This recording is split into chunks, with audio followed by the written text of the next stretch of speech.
கிறிஸ்துவுக்குள் அன்பான சகோதர சகோதரிகளே, உங்கள் யாவருக்கும் கர்த்தராகிய இயேசு கிறிஸ்துவின் நாமத்தினாலே சுஸ்திரங்களை சொல்லிக் கொள்கிறேன். கடந்த நாட்களிலே நாம் வெளிப்படுத்துதல் அதிகாரத்திலே 6ஆம் அதிகாரத்திலே நாம் 6வது முத்திரையை குறித்து நாம் பார்த்து கொண்டிருக்கிறோம். இந்த 12ஆம் அதிகாரத்து 12ஆம் வசனத்திலிருந்து 17ஆம் வசனம் வரை நாம் அங்கே பார்க்கும்போது இந்த 6ஆம் முத்திரைக்கு கீழே என்னென்ன காரியங்கள் அங்கே நடைபெறுகிறது என்று நாம் அங்கே பார்க்கிறோம். குறிப்பாக இந்த 6ஆம் முத்திரையை சொல்லப்போனால் அது மீதமுள்ள யூதர்களுக்கான எடுத்துக்கொள்ளப்படுதலில் நடக்கக்கூடிய ஒரு சம்பவம்.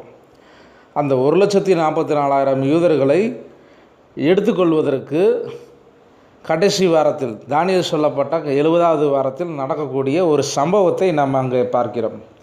இந்த 12வது வசனத்திலிருந்து 17வது வசனத்தை வரைக்கும் அங்கே பார்க்கும்போது தேவனுடைய கோபாக்கினை அங்கே அந்த நாள் அங்கே வருகிறது.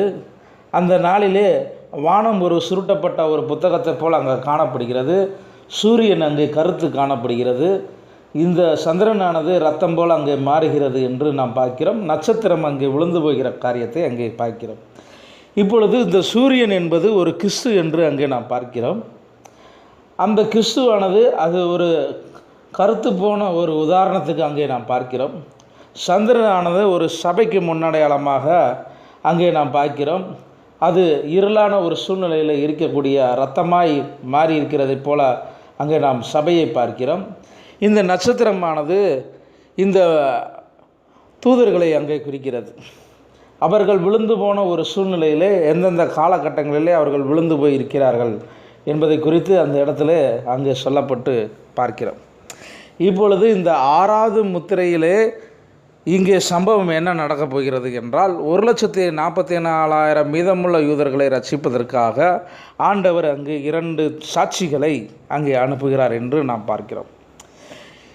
இந்த 6வது அதிகாரத்தில் சொல்லப்பட்ட 6வது முத்திரைக்கு தொடர்புடைய அந்த 2 சாட்சிகளை பற்றி அங்கே வெளிப்படுத்துதல் அதிகாரம் 11ஆம் அதிகாரத்தில் இந்த 3வது வசனத்திலிருந்து 5ஆம் வசனத்தில் நாம் அங்கே பார்க்க போகிறோம். அந்த வசனம் அங்கே என்ன சொல்கிறது என்றால், என்னுடைய 2 சாட்சிகளும் 2 வஸ்திரம் முடித்தி கொண்டு இருக்கிறவர்களாய் 1160 நாளளவும் தீர்க்க தரிசனம் சொல்லும்படி அவர்களுக்கு அதிகாரம் கொடுப்பேன். பூலோகத்தின் ஆண்டவருக்கு முன்பாக நிற்கிற 2 ஒலிவ மரங்கள் என்று அங்கு சொல்கிறார். அங்கே 2 விளக்கு தண்டுகளும் இவர்களே, ஒருவன் அவர்களை சேதப்படுத்த மனதாக இருந்தால் அவர்களுடைய வாயிலிருந்து அக்னி புறப்பட்டு அவர்களுடைய சத்துருக்களை பட்சிக்கும் என்று இங்கே நாம் பார்க்கிறோம். இப்பொழுது இந்த வெளிப்படுத்துதல் 19ஆம் அதிகாரத்தில் நாம் பார்க்கும்போது அங்கே கிறிஸ்துவின் வாயிலிருந்து ஒரு பட்டயம் புறப்படுகிறது என்று நாம் பார்க்கிறோம். அந்த பட்டயமானது தேவனுடைய வார்த்தை என்று நாம் பார்க்கிறோம். அந்த கிறிஸ்துவானவர் வரும்போது சத்துருக்களை அதன் மூலம் நிர்மூலமாக்கி போடுகிறார் என்பதை இங்கே வெளிப்படுத்துதல் 19ஆம் அதிகாரத்தில் நாம் பார்க்கிறோம். ஆனால் இந்த 11ஆம் அதிகாரத்தில் நடக்கக்கூடிய காரியம் என்னவென்றால், இந்த 2 சாட்சிகளின் நிமித்தம் அவருடைய வாயிலிருந்து அக்கினி புறப்பட்டு அவர்களுடைய சத்துருக்களை பட்சிக்கும் என்று நாம் பார்க்கிறோம். இவர்களுக்கு ஆண்டவர் அங்கே ஒரு வரத்தை கொடுத்திருக்கிறார்.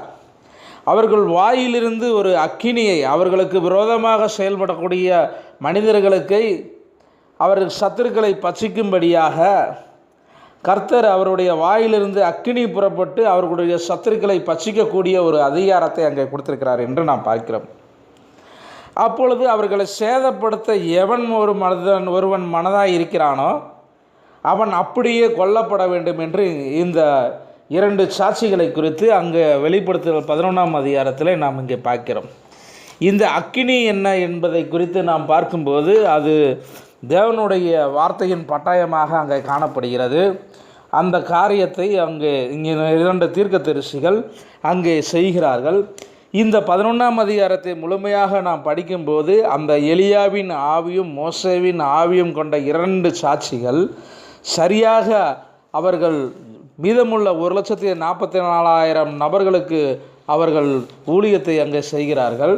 அந்த ஊழியத்தின் நிமித்தமாக மீதமுள்ள யூதர்கள் அங்கே ரட்சிக்கப்படுகிறார்கள். அவர்கள் இப்பொழுது அந்த கிறிஸ்துவினுடைய செய்த உடன்படிக்கையை முறித்து போட்டதன் விளைவாக இப்பொழுது மீதமுள்ள யூதர்கள் அங்கே கொல்லப்படுகிறார்கள் என்று நாம் பார்க்கிறோம். இப்பொழுது புறஜாதியருக்கு என்ன நிறைவாகிறது என்று நாம் பார்க்கும்போது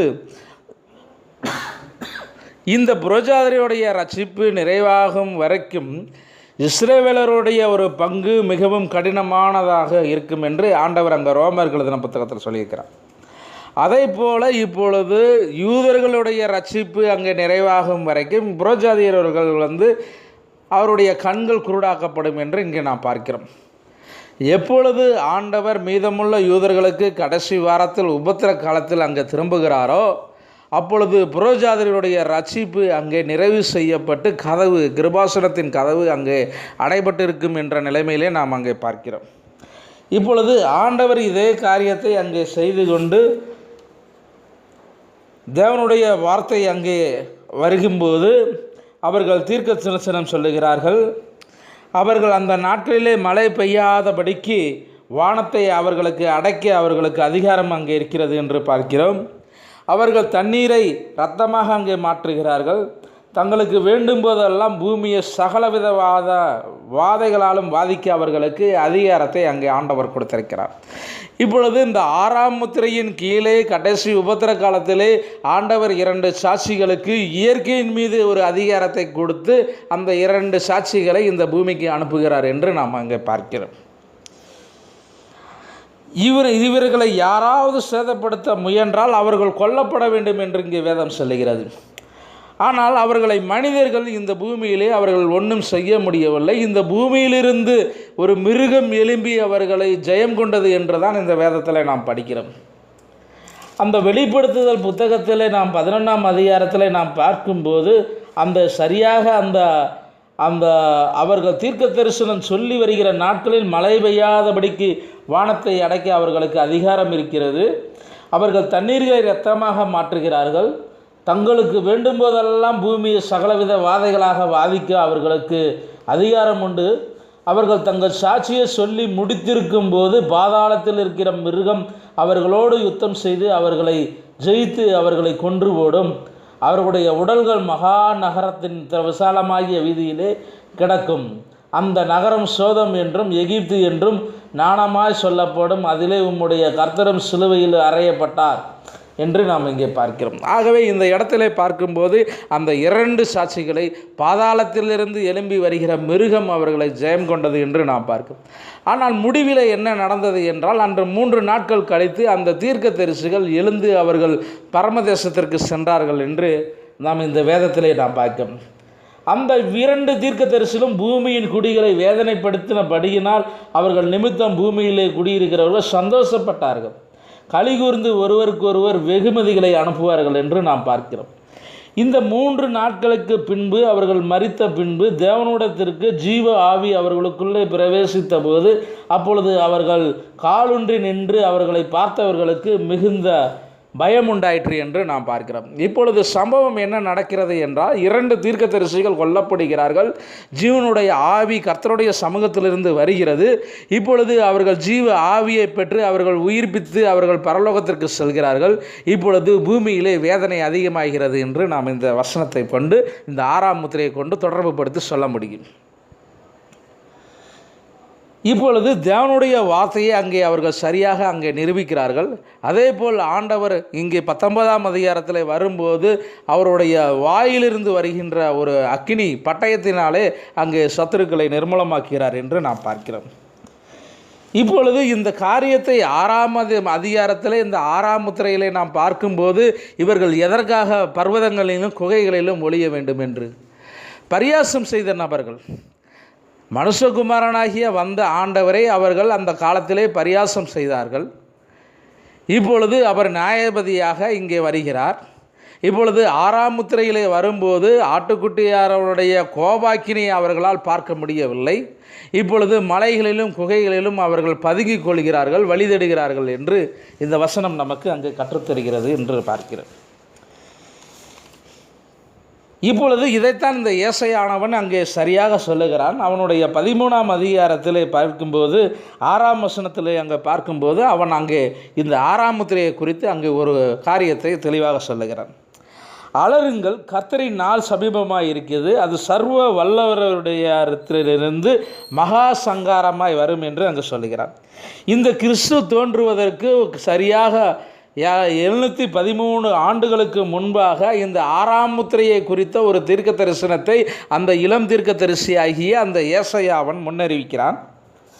அங்கு ஏறக்குறைய அவன் 2700 வருடங்களுக்கு பின்பாக இந்த 6ஆம் முத்திரையின் காலத்திலே அந்த முத்திரை நிறைவேறக்கூடிய காரியத்தை அவன் தீர்க்க தரிசனமாக அங்கே பார்க்கிறான். அவன் சொல்லுகிறான், அலறுங்கள், கர்த்தரின் நாள் சமீபமாய் இருக்கிறது, அது சர்வ வல்லவரிடத்திலிருந்து மகா சங்காரமாய் வரும் என்று பார்க்கிறோம். இது இந்த எல்லா கைகளும் நெகிழ்ந்து எல்லா மனுஷனுடைய இருதயமும் அங்கே கரைந்து போகும். அவர்கள் திகிலடைவார்கள். வேதனைகளும் வாதங்களும் அங்கே அவர்களை பிடிக்கும் என்று சொல்லுகிறான். பிள்ளை பெறுகிறவனைப் போல வேதனைப்படுவார்கள் என்று சொல்லுகிறான். ஒருவர் பிரமித்து பார்ப்பார்கள் என்று சொல்லுகிறான். அவர்கள் முகங்கள் ஒரு நெருப்பான முகங்களாக இருக்கும் என்று இந்த ஏசாயா அவன் சொல்லுகிறான். சரியாக வேதத்திலே நாம் பார்க்கும்போது அவருடைய முகங்கள் ஒரு வெட்கப்பட்ட முகங்களாக அங்கே காணப்படும் என்று தான் நாம் சொல்லுகிறோம். இந்த தேசத்தை பாழாக்கி அதன் பாவிகளை அதிலிருந்து அழிப்பதற்காக கர்த்தருடைய நாள் கடூரமும் மூர்க்கமும் உக்கிர கோபமாய் அங்கே வருகிறது என்று அவன் தீர்க்க தரிசனத்திலே அந்த ஏசாயா புத்தகத்திலே அங்கே 13வது வசனத்தில் அதிகாரத்திலே அங்கே சொல்லுகிறான். இப்பொழுது இங்கு அவன் சொல்லுகிற ஒரு காரியத்தை என்னவென்று பார்த்தால், அந்த வானத்தின் நட்சத்திரங்களும் ராசிகளின் ஒளி கொடாதிருக்கும், சூரியன் உதிக்கையில் இருண்டு போகும், சந்திரன் ஒளி கொடாதிருக்கும், பாவத்தின் நிமித்தம் உலகத்தையும் அக்கிரமத்தின் நிமித்தம் துன்மார்க்கரையும் நான் தண்டித்து அகம்பெருமையை ஒளிய பண்ணி கொடியரின் இடும்பை தாழ்த்துவேன் என்று அங்கு சொல்லுகிறார். இப்பொழுது இதே காரியத்தை நாம் அங்கே மத்தேயு 24ஆம் அதிகாரத்திலே நாம் அங்கே பார்க்கிறோம். ஏசாயா புத்தகம் 13ஆம் அதிகாரத்திலும் இதே சம்பவத்தை பார்க்கிறோம். இப்பொழுது வெளிப்படுத்துதல் 6ஆம் அதிகாரத்திலும் அதே காரியத்தை நாம் பார்க்கிறோம். இப்பொழுது இந்த 6ஆம் முத்திரையிலே இதுதான் நடக்கப் போகிறது என்பது தெளிவாக நாம் சொல்ல முடியும். இந்த 6ஆம் முத்திரையின் கீழே நாம் பார்க்கும்போது 2 சாட்சிகள் மரித்து அவர்கள் ஜீவ ஆவியை பெற்ற பிறகு இந்த பூமியுடைய நிலைமை என்னவென்றால், அங்கே அது 3வது உலகத்திற்கு யுத்தத்திற்கு அங்கே ஆயத்தமாக அங்கே இருக்கிறது என்று நாம் பார்க்கிறோம். இதற்கு முன்பாக இந்த மணவாட்டியானவள் சபையானவள் எடுத்துக்கொள்ளப்படுதலில் இருக்கிறாள். அவள் உபத்திரத்திற்குள் பிரவேசிக்கப்பட மாட்டாள். இப்பொழுது புறஜாதிகளில் கைவிடப்பட்ட ஜாதியினர், கைவிடப்பட்டவர்கள் இந்த பூமியிலே புத்தி இல்லாத கன்னிகள் நிலைமையிலே அவர்கள் இருக்கிறார்கள். அவருடைய நிலைமைகள் உபத்திரத்துக்குள்ளே அவர்கள் பங்கடைவார்கள் என்று இந்த வேதம் நமக்கு அங்கே தெளிவாக சொல்லுகிறது. இதை இந்த மோசேவானவன் அங்கே ஒரு காலத்தில் சொல்லுகிறான். இந்த மோசேவுடைய காலத்திலே அங்கே பார்க்கும்போது இந்த சூரியனானது அங்கே கருத்தது என்ற காரியத்தை நாம் அங்கே திரும்பவும் அங்கே பார்க்க போகிறோம். இப்பொழுது இஸ்ரவேல் ஜனங்கள் வெளிச்சத்தில் இருக்கிற கோசேன் நாட்டிலிருந்து இப்பொழுது கானான் தேசத்திற்காக அங்கே செல்லப் போகிறார்கள். இந்த மரணமான கடைசி வாதைக்கு முன்பாக ஆண்டவர் அங்கே என்ன செய்கிறார்? இந்த யாத்ராமம் 10ஆம் அதிகாரத்திலே நாம் 21, 23 வசனங்களை நாம் பார்க்கும்போது அங்கே கர்த்தர் மோசேவை கொண்டு அங்கே என்ன செய்கிறார்? அப்பொழுது கர்த்தர் மோசேவை நோக்கி, தடவை கொண்டிருக்கிறதான இருள் எகிப்து தேசத்தின் மேல் உண்டாகும்படிக்கு உன் கையை வானத்திற்கு நேராக நீட்டு என்றார். மோசே தன் கையை வானத்திற்கு நேராக நீட்டினான். அப்பொழுது எகிப்து தேசம் எங்கும் 3 நாள் மட்டும் காரிருள் உண்டாகியது என்று நாம் பார்க்கிறோம். இப்பொழுது இந்த 3 நாள் மட்டும் ஒருவரை ஒருவர் காணவும் இல்லை, ஒருவரும் நம்மிடத்தில் விட்டு எழுந்திருக்கவும் இல்லை. இஸ்ரவேல் புத்திரர் யாவருக்குள்ளவனில் அவர்கள் வாசஸ்தலங்களில் வெளிச்சம் உண்டாயிருந்தது என்று நாம் பார்க்கிறோம். இப்பொழுது இஸ்ரவேலர்களுக்கு அங்கே வெளிச்சம் உண்டாயிருக்கிறது என்று இந்த வசனம் நமக்கு சொல்லுகிறது. எகிப்தியர்களுக்கு அவர்களுக்கு 3 நாட்கள் அவர்களுக்கு இருளாக இருந்தது என்று நாம் பார்க்கிறோம்.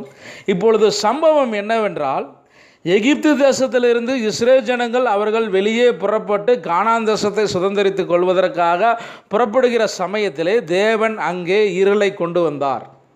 வெளிச்சம் இப்பொழுது இஸ்ரேல் ஜனங்களுக்கு இருக்கிறது என்று நாம் பார்க்கிறோம். அதே கல்வாரி சிலுவையிலே பார்க்கும்போது 6ஆம் மணி முதல் 9ஆம் மணி நேரம் வரை சூரியன் தன் வெளிச்சத்தை கொடுக்கவில்லை என்று கல்வாரி சிலுவையிலே நாம் பார்க்கிறோம். ஆகவே காரியம் என்னவென்றால், அந்தகாரத்தை ஆண்டவர் அங்கே கொடுக்கிறார்.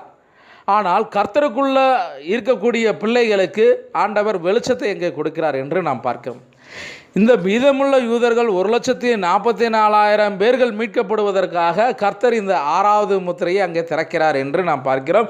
அதன் நிமித்தமாக அங்கே 2 சாட்சிகள் அந்த பூமியிலே அங்கே வருகிறார்கள் என்று நாம் பார்க்கிறோம்.